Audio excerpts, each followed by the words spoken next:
My name is Ricky Boscarino, otherwise known as Ricky of Luna Parc. I bought the property, which I called Luna Parc, in 1989 after several years of searching for a property that would be private enough and where I would be able to really feel like I was settled and be be inspired to create. I didn't really have any big plan of what it would turn into, but what was significant is that as soon as I laid eyes on the house, I knew that this would be the place that I'd spend the rest of my life. So on any given day, there could be a spontaneous project anywhere on the property. It could be in the house, it could be in the yard, it could be up in my workshop, depending on the day, my mood. But there's still plenty of projects going on the house, so my usual choice is to work on the house if I can. But of course, there's all kinds of fun projects going on in the workshop. It's hard to say where things come from. I travel a great deal, even in this country.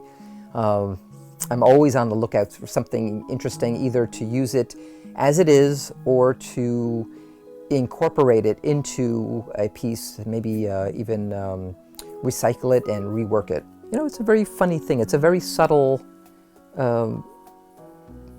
reason why I would collect an object. Sometimes it's maybe the way it transmits light, or it's something, there's a story behind the piece, or maybe it's the texture of it.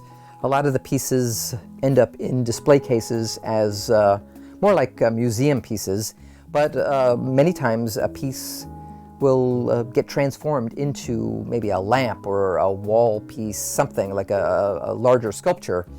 But it really depends on the object, and it's a very subtle thing. Some things are really unique and they have a lot of historical value, but then other things are maybe a little bit more kitschy and funny that maybe I'll dismantle them and work them into some other project. So one of the most difficult aspects of the process is the formed cement technique, which is done by a process of welding a rebar structure, covering it with a wire mesh, and then troweling several layers of cement. And there's many different projects all over the property. Some are actually a part of the house, some are sculptural, some are components of other sculptures.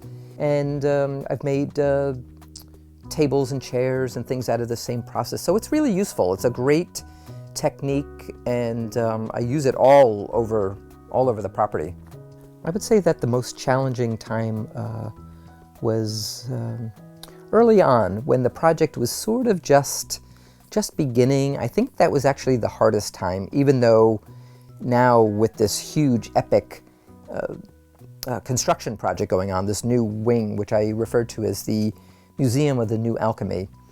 But I'd say it was a lot harder in the early years to figure out how to construct something, and I'm happy to say that my skills as an artist and craftsman have been really finely honed over these years, and I feel much more confident now to build grand scale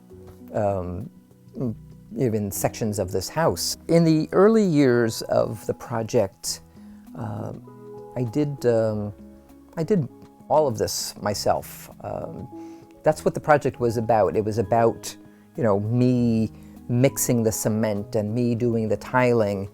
And the more time went on, the larger the projects got.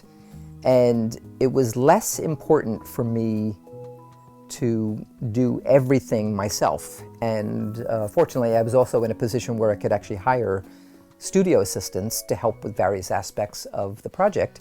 People say, have I finished, or will I finish, or when will I be finished? And the reality is that as long as I'm living, this project will continue. And that makes me feel kind of secure and content, actually. And I don't need to know that there's an end to this project, but the day that I check out will be the day that it's finished, and whatever state it's in will be the state it will remain. Many people ask, why do I do this? Why? Why does it exist? When it comes right down to it, I need a place to live. So, you know, basic need, human need, I need shelter. But it's a really complex question that it's really hard to answer.